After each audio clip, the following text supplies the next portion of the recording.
Choosing yourself when the world demands you change. There was once a young woman named Maya who spent most of her life trying to become the person everyone else wanted her to be. When her parents wanted a doctor, she buried her dream of becoming an artist. When her friends told her she was too quiet, she forced herself to laugh louder, speak more, and hide the peaceful person she truly was. When social media celebrated perfection, she filtered her face, edited her life, and smiled through pain that no one could see. Every day, she changed a little more, not because she wanted to, but because she was afraid that if she stayed true to herself, no one would love her. At first, the changes seemed to work. People complimented her. She received more attention, more approval, more applause.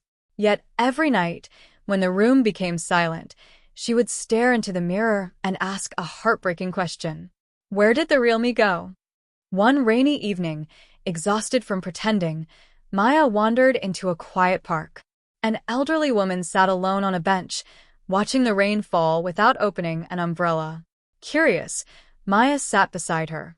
After a long silence, the woman smiled and asked, "Tell me, whose life have you been living?" The question pierced Maya's heart.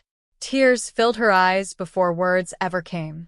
The woman gently picked up a tiny wildflower growing through a crack in the sidewalk. She held it up and said, "Have you ever seen a rose trying to become a sunflower? Or a bird wishing it could swim like a fish? Nature never apologizes for being itself. Only people do." Those words changed everything.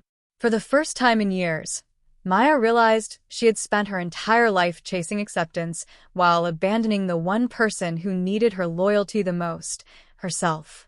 The journey back wasn't easy. Some people didn't understand her new boundaries. Others walked away when she stopped pretending.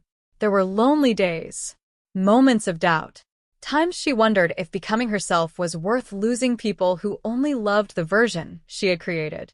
But slowly, something beautiful happened. She found friends who loved her honesty instead of her performance. She rediscovered the joy of painting.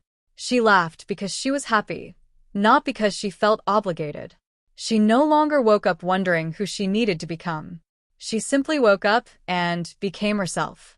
One day, someone asked her, "Aren't you afraid people won't accept the real you?" She smiled with a peace she had never known before. "I'd rather be rejected for who I truly am than loved for someone I pretend to be." That is one of the bravest choices any person can make.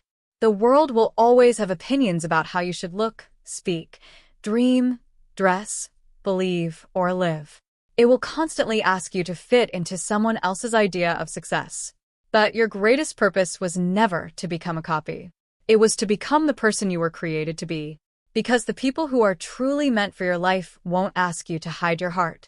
They won't require you to shrink your dreams or silence your voice. They will recognize your authenticity as your greatest strength. So, if you've been exhausting yourself trying to please everyone, if you've forgotten who you are beneath the expectations, today is your reminder. Choose yourself, not out of selfishness, but out of honesty.